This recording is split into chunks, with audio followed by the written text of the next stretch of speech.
People. So right now it is more like Ooni's wives, all of them are coming together to fight for one cause, because they feel taking down the people that are supporting Olori Naomi has become the ultimate goal. And all of them are coming at Pastor Jerry Eze, because right now they have all gone to awaken the evidence that Tobi could not provide concerning Pastor Jerry Eze being Prince Tadenikawo's father. These women, they are Mariam and the rest, have gone to awaken that case, and they said there is evidence. So what now happens to the DNA test the Ooni has? The Ooni told Tobi, bring your evidence and I will bring my DNA test. And this thing is even prompting in one way or the other that the Ooni, if it continues like this, the Ooni would have to do a fresh DNA test with Prince Tadenikawo to show these women so that they can rest. But now this is it. Sometime last month, Olori Tobi came out to tell the whole world that Tadenikawo is Pastor Jerry Eze's son, and she had facts, she had evidence, she has every single thing attached to it that to prove that Pastor Jerry Eze is Prince Tadenikawo's father. And they should learn to remove that prince, because the boy is a pastor's son, not a king's son. That was how she laid emphasis. She made it emphatical so that people would know. So from that point, the Ooni did not say anything, because he knows that this boy is my boy. And you know that when his wives are fighting, they say that a fight doesn't happen so that the other party will be satisfied. A fight happens so that everybody will get angry and there will be grievance. So in the midst of that grievance, people say things that they are not meant to say, anger troops in, then it becomes what? War. That is exactly what all of them were doing and were hoping out for. So from that point, we heard how Pastor Jerry Eze even replied. He said something that we do not become Christians to be bullied. So he was telling Tobi that, see, whatsoever it is that you are doing, I did not become a Christian for you to use it on an advantage. Neither did I become a Christian for you to rub it into my face. Yes, that was what he was technically telling her. And from that point, Tobi now later sent an apology, because Ooni said, bring your proof and I will bring my DNA test. But right now, these women, all of them don't come together. Mariam, Elizabeth, Ronke, all of them, even after Ronke went after Pastor Jerry Eze, it was not satisfying enough.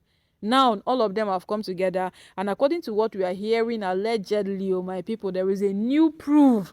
According to these women, concrete proof and evidence to prove that Pastor Jerry Eze is Prince Tadenikawo's son. Well, they say there is no fire without smoke. That's what they say. So are we going to believe what these women are saying? Because we analyzed this matter long before now, and we felt we are over the matter. But these women have called us back into this matter again, as they have surfaced with new evidence, of which they are ready to present it to the Ooni in the supposed meeting that the Ooni have proposed to have with them. So now, could this be the reason why there is supposed to be a feast? Because they called it a feast, the royal feast. Come together, let's talk and discuss. Could this be the reason? And if this be the reason, is the only believing these women? Because if they only believes these women, then we are all gone on this palace matter.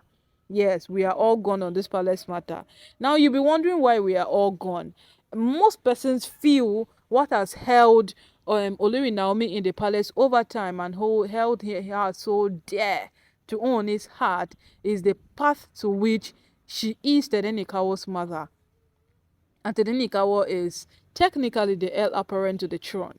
Yes, that is it. So everybody is now beginning to feel that no matter how bad things goes, the things cannot get worse for Olori Naomi just like that, because of what? She has a son for the Ooni. Now, if you are beginning to wonder why Ronke kept on making those statements of, you are lucky you have a son for the Ooni, the way you boast of this boy, what will happen if he's no more, if anything happens to him, all of those statements is because of what? The boy. It's because of that male child leverage the feels Naomi has when it comes to Prince Tadenikawo. But right now, no. What is happening is these women have said they have fresh evidence. Will Naomi bother?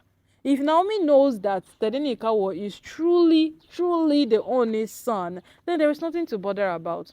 We saw as the first version of this matter went. It was still these women that came out to beg because they had no enough evidence.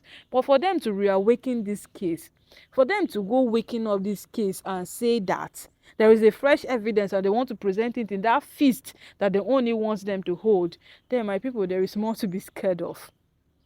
Yes, there is more to be scared of on this matter, because it get as this women they take behave. It get as these things they take view. Right now, it is more like they are coming at Pastor Jerry Eze, because no be Olori Ronke and call EFCC give Pastor Jerry Eze like so, listing out all his properties and analyzing every single wealth that comes into his church and how the possibility of him having that kind of money. Yes, it is questionable. But what is your right to go question the wealth a man of God has? And they said that what, even if a man of God has failed, you are in no position to judge the person, because tomorrow it is God with that person, and then God will judge you for judging his anointing. They said the word, touch not my anointing and do my prophet no harm. Pastor Reverend Apostle Selman even said it, that if Tobi does not know that part of the Bible, then she should go and read it. My people, at the end, whatsoever these women wants to do, they should go ahead and do it. But maybe if they learn to exclude vital people or people who have great value out of this matter, it will go a very, very long way. Yes, it will go a long way. And what they are doing right now, no, we don't even know which is which. Neither do we even know which one we are going to embrace from. Because technically speaking, these women have done more than enough. You see, the last time that Pastor Jerry Eze spoke to Olori Ronke, what did Olori Ronke tell him? You should know that you are speaking to the wife of the Ooni of Ife. That is what, because they feel there is so much respect that is meant to be attached to that name, down to a point that someone like Pastor Jerry is talking to her, it should not even happen. Maybe it's because you are friends with Naomi, you are a pastor over Naomi. It's like that is why you have the leverage. She was making it seem like, but Pastor Jerry is a big figure. We all know that. When it comes to the growth of Nigeria, when it comes to Nigerian ministry, when it comes to the ministry of God at large, Pastor Jerry is a big figure. We gotta know that one. Now all of us gather Noah. So these women behaving like Pastor Jerry Eze is just one sort of mistake that has happened because Olori Naomi is there and then they are fighting him. So we just hope they shall bring this evidence they are talking of. Because if it doesn't happen, Pastor Jerry Eze will sue these women and he will win. Yes, he would win completely. There is nothing to bargain about it. He would win. Because you cannot keep on calling one person out on grievance matters. These are very, very heavy matters. So these are heavy matters. These are not small issues. These are big, crucial matters. And these women are making it look like a small thing. You call the EFCC for this man, and now you have gone to awaken a matter that him himself have let go. All of a sudden that you have fresh evidence. So, bring it. They should bring it too, because if they don't bring it, that is where Yawa go cast.